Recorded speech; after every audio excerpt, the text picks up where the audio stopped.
Okay, welcome to yet another unboxing video. We're doing quite a few of these. That's the thing to do today, unboxing videos. We'll go ahead and unbox this guy and take a look.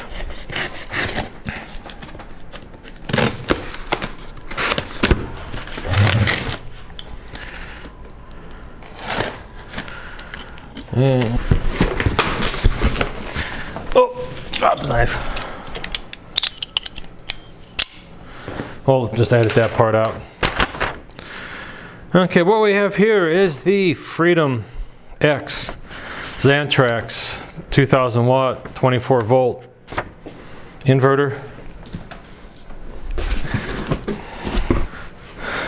It is a pure sine inverter, so you can run anything on it.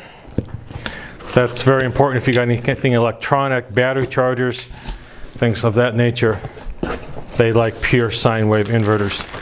We got directions, warning labels, connectors for the knockout plugs. We want to keep this. I will be reading those directions. I will not be throwing those away. More boxes, more packaging.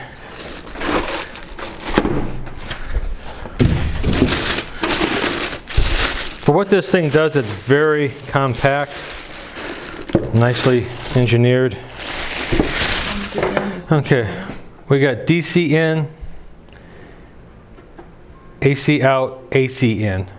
So when you plug in this shore power, it'll automatically transfer and start running whatever AC items you want. For watching, stay tuned for our next video of us unboxing the flooring for the van, and we'll have some van rebuild videos and a video of how we hook this guy up. Okay, thanks for watching and have a good day.